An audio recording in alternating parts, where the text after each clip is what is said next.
Welcome back to I S Chaupal. मैं आशुतोष। भारतीय इतिहास के आज के इस खंड में हम बात करेंगे मौर्योत्तर काल की। तो आइए देखते हैं।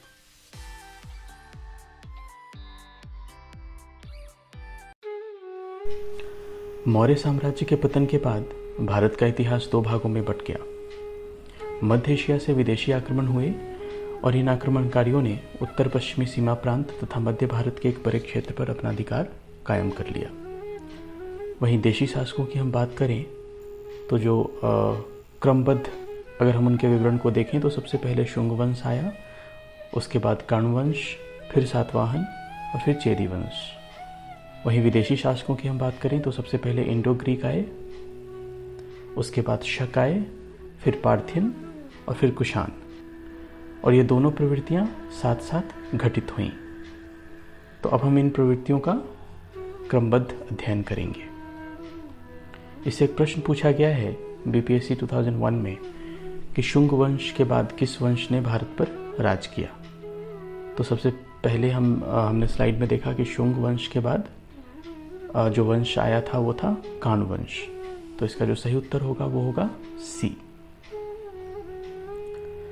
अब इसके प्रमुख स्रोतों की हम बात कर लेते हैं जिसके द्वारा हमें मौर्योत्तर काल के बारे में जानकारियाँ मिलती हैं। वायु पुराण है, मत्स्य पुराण है, जिसमें शुंग वंश के संस्थापक पुष्यमित्र के बारे में जानकारी मिलती है।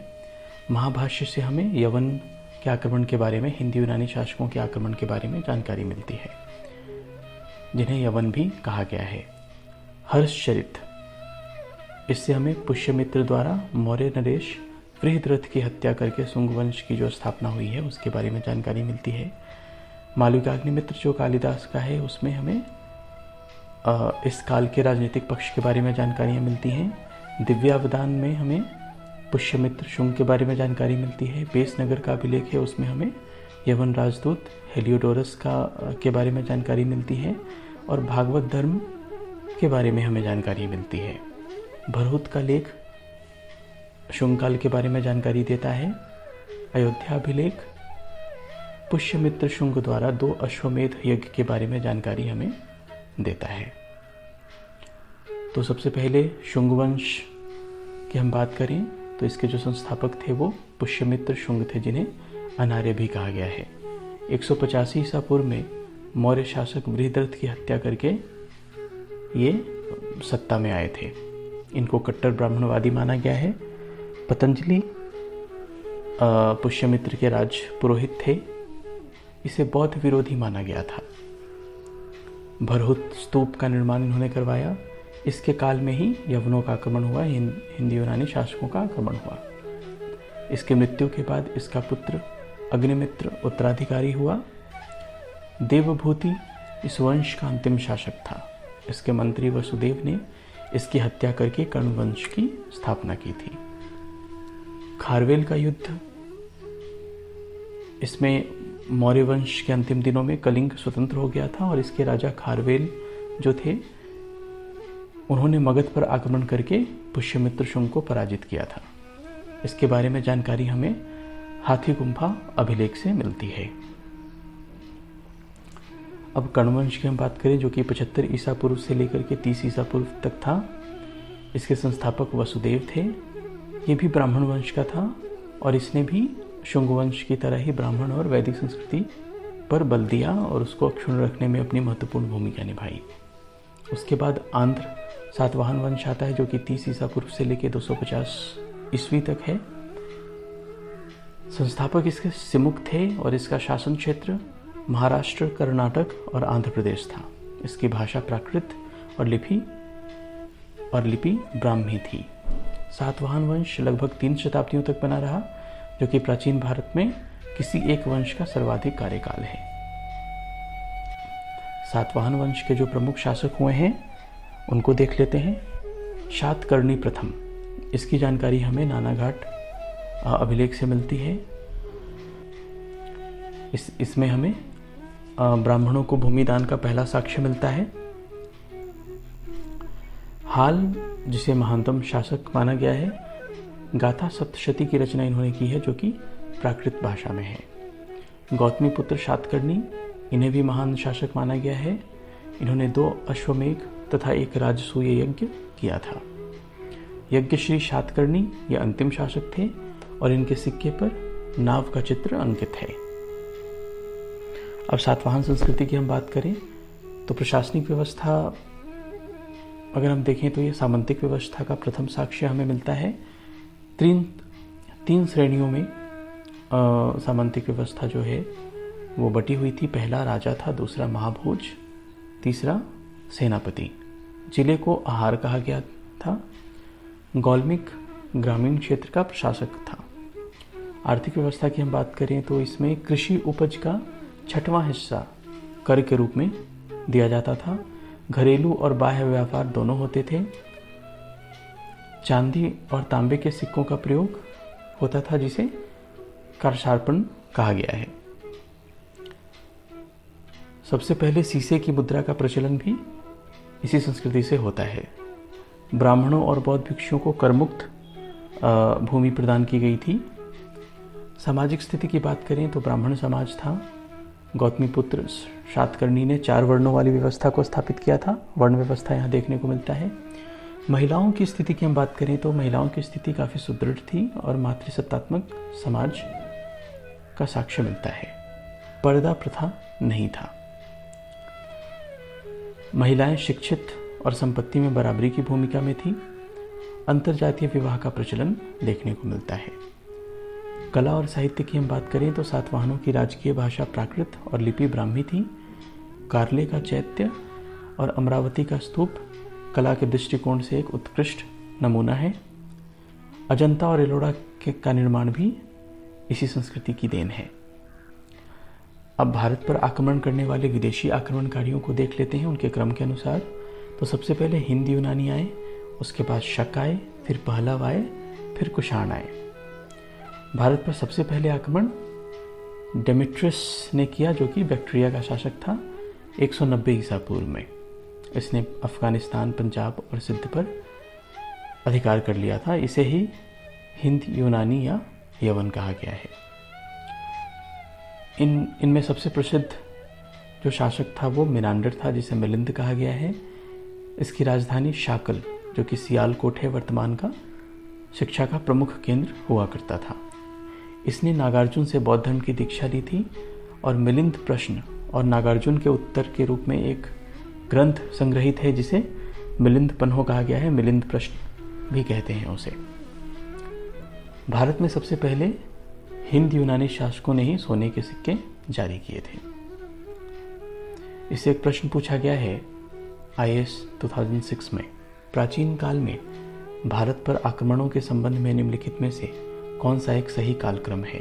A यूनानी शक कुषाण, B यूनानी कुषाण शक, C शक यूनानी कुषाण, D शक कुषाण यूनानी। तो हमने देखा है पिछले स्लाइड में कि यूनानी के बाद शक आए, फिर पहलव आए, फिर कुषाण आए। तो इसका जो सही उत्तर होगा वो होगा A। अब यूनानियों का योगदान क्या रहा उसे हम देखते हैं। तो राजत्व का जो दैवीय सिद्धांत है कि राजा ईश्वर का रूप होता है वो यूनानियों की देन है। सांचे से सिक्का निर्माण की विधि, काल गणना और संवत का प्रयोग, मुद्राओं पर राजा के नाम, चित्र तथा तिथि अंकन की शुरुआत, सप्ताह के 7 दिन और 12 राशियाँ, कैलेंडर वर्ष, ज्योतिष में योगदान, यवनिका जो कि नाटक में प्रयुक्त होने वाला पर्दा होता है जिसे हम यवनिका के नाम से जानते हैं, ये भी यूनानियों की ही देन है। हेलेनिस्टिक कला का विकास, तो ये सारे यूनानियों की देन थी। अब शक की हम बात करें तो ये मध्य एशिया से आए थे। इसमें सबसे प्रतापी जो राजा था वो राजा रुद्रदामन प्रथम था। इसने सुदर्शन झील का जीर्णोद्धार किया जो कि मौर्यों द्वारा निर्मित था और उसका जीर्णोद्धार राजा रुद्रदामन प्रथम ने किया था। यह संस्कृत प्रेमी था और इसने संस्कृत भाषा में अपना पहला लंबा अभिलेख जारी किया जिसे हम जूनागढ़ अभिलेख के नाम से जानते हैं।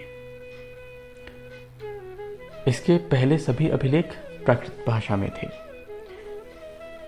इस वंश का अंतिम शासक रुद्र सिंह तृतीय था 58 ईसा पूर्व में उज्जैन के एक स्थानीय शासक ने शकों को पराजित करके विक्रमादित्य की उपाधि ग्रहण की। शकों पर विजय के उपलब्ध में 58 ईसा पूर्व से एक नया संवत विक्रम संवत प्रारंभ हुआ। भारत में शक राजा अपने आप को क्षत्रप कहते थे। उसके बाद पहला वंश आया जिसे पार्थियन साम्राज्य भी कहते हैं। इसका मूल निवास ईरान था। भारत में शकों के बाद इसका आगमन हो रहा है। इसके जो संस्थापक थे वो मिथ्रेडेटस थे, जिसे मिथ्रेडेटस प्रथम कहा गया है 171 से 130 ईसा पूर्व के बीच, और इनका जो अंत हुआ वो कुषाणों के द्वारा हुआ। एक प्रश्न पूछा गया है बीपीएससी 2011 में, किस अभिलेख में रुद्रदामन प्रथम की विभिन्न उपलब्धियां वर्णित हैं? ए जूनागढ़, बी भीतरी, सी नासिक, डी सांची। तो अभी मैंने पिछले स्लाइड में देखा कि रुद्रदामन प्रथम की के द्वारा जो अभिलेख लिखा गया वो जूनागढ़ अभिलेख था, तो इसका सही उत्तर होगा ए। एक और प्रश्न पूछा गया है यूपीपीएससी प्री में 2014 में, बिना बेगार के किसने सुदर्शन झील का जीर्णोद्धार कराया? तो हमने पिछले स्लाइड में देखा कि रुद्रदामन प्रथम ने ही सुदर्शन झील का जीर्णोद्धार कराया था, तो इसका जो सही उत्तर होगा वो होगा डी। अब कुषाण को हम देख लेते हैं। इसके संस्थापक कुजुल कड़फिसस को माना गया है, जो कि 15 ईस्वी से लेकर 65 ईस्वी तक थे। इस वंश के सबसे प्रतापी राजा जो हुए वो कनिष्क हुए। इसने 78 ईस्वी में अपने राज्यारोहण के उपलक्ष्य में शक संवत चलाया, जिसे भारत सरकार द्वारा वर्तमान में भी प्रयोग में लाया जाता है। यह चैत्र का पहला दिवस होता है, जो कि 22 मार्च से प्रारंभ होता है। कनिष्क की प्रथम राजधानी पेशावर और दूसरी मथुरा थी। यह बौद्ध धर्म का अनुयायी था और इसका बहुत बड़ा संरक्षक था। इसके दरबार में पार्श्व, अश्वघोष, वसुमित्र, नागार्जुन, चरक, जो कि प्रसिद्ध चिकित्सक थे, जैसे प्रसिद्ध व्यक्तित्व थे। इसने चीन से रोम जाने वाली सिल्क रूट पे, सिल्क मार्ग पर अपना नियंत्रण स्थापित किया। मूर्तिकला में गांधार शैली और मथुरा शैली का विकास भी कनिष्क के शासनकाल में हुआ। कुषाणों को सर्वप्रथम शुद्ध स्वर्ण सिक्के चलाने का श्रेय जाता है, और जो सबसे पहले जिन्होंने स्वर्ण सिक्के चलाए उनका नाम था विम कड़फिसस। रोम से व्यापार अपने चरम स्तर पर यहाँ पर देखने को मिलता है। निर्यातित वस्तुओं में मसाले, काली मिर्च, मलमल, हाथी दांत की वस्तुएं, इत्र, चंदन, हीरा, कीमती पत्थर इत्यादि थे। और जो वस्तुएं आयात होती थीं उनमें शराब, शराब के लिए कलश, सोना और चांदी के सिक्के, पुखराज, टिन, तांबा और सीसा इत्यादि थे। पश्चिम के लोगों को भारतीय काली मिर्च बहुत पसंद थी और इसी वजह से संस्कृत में इसे यवन प्रिय भी कहा गया है। काली मिर्च को संस्कृत में यवन प्रिय कहा गया है। प्रथम शताब्दी में अज्ञात यूनानी नाविक के द्वारा लिखी गई पुस्तक पेरिप्लस ऑफ द एरिथ्रियन सी में रोम से आयात निर्यात की जानकारी हमें मिलती है। इससे एक प्रश्न पूछा गया है आईएएस 2014 में, शक संवत पर आधारित राष्ट्रीय पंचांग का एक चैत्र ग्रेगोरियन कैलेंडर पर आधारित 365 दिन के सामान्य वर्ष की निम्नलिखित तिथियों में से किस एक के तदनुरूप है? ए 22 मार्च अथवा 21 मार्च, बी 15 मई अथवा 16 मई, सी 31 मार्च अथवा 30 मार्च, डी 21 अप्रैल अथवा 20 अप्रैल। तो अभी हमने पिछले स्लाइड में देखा जो पहला चैत्र का मास माना जाता है वो शक संवत के आधार पर 22 मार्च अथवा 21 मार्च का होता है। तो इसका जो सही उत्तर होगा वो होगा ए। एक और प्रश्न पूछा गया है यूपीपीएससी प्रीलिम्स 2015 में, निम्नलिखित में से किसने भारत में स्वर्ण सिक्कों का प्रचलन नियमित उपयोग के लिए किया था?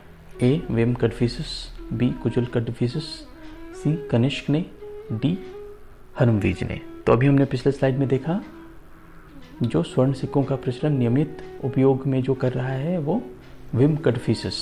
तो इसका जो सही उत्तर होगा वो होगा ए। अब कला और साहित्य की बात करें तो कला के दृष्टिकोण से एक मील का पत्थर साबित हो रहा है। इसमें मूर्ति कला में गांधार कला और मथुरा कला का विकास हो रहा है। इन दोनों के बीच हम अंतर देख लेते हैं। जो गांधार कला है वो इंडो ग्रीक शैली का है, इसका विकास कुषाण काल में हुआ। और मथुरा कला स्वदेशी शैली है, बाह्य प्रभाव इसमें देखने को नहीं मिलता है। इसमें हेलेनिस्टिक प्रभाव वाली मूर्तियां हैं, जिसमें चेहरे के पीछे जो गोल हेलेनिस्टिक प्रभाव क्रिएट किया जाता था। इसमें जो मथुरा कला है उसमें पद्मासन मुद्रा में बुद्ध को दिखाया गया है। जो गांधार कला है उसमें ग्रीक रोमन देवताओं से प्रभावित ये मूर्तियां थीं और इनमें बौद्ध चित्रकला प्रमुख थी, जबकि मथुरा कला में तीनों धर्मों का प्रभाव देखने को मिलता है, जो कि तीनों भारतीय धर्म थे, जैन, बौद्ध और हिंदू। गांधार कला में बुद्ध की प्रतिमाओं को यूनानी देवताओं की तरह दिखाया गया है और सिलवटों वाले वस्त्रों में दिखाया गया है, जो कि काफ़ी यथार्थवादी देखने को मिलता है। जबकि मथुरा कला में बुद्ध के शरीर को काफ़ी हृष्ट पुष्ट और मांसल दिखाया गया है। गांधार कला में गहरे नीले बलुआ पत्थर का प्रयोग हुआ है, जबकि मथुरा कला में लाल बलुआ पत्थर का प्रयोग हुआ है। गांधार कला के जो संरक्षक थे वो शक और कुषाण थे, जबकि मथुरा कला के संरक्षक कुषाण थे। गांधार कला यथार्थवादी थी, जबकि मथुरा कला आदर्शवादी थी।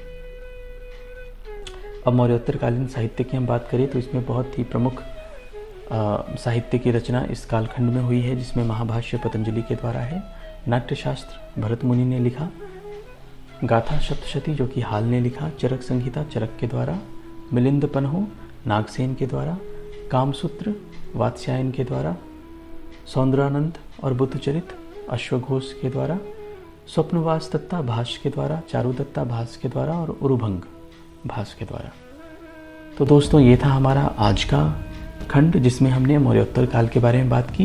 अगर आपको हमारा वीडियो पसंद आया तो इसे लाइक करें, शेयर करें, सब्सक्राइब करें। Thank you for watching.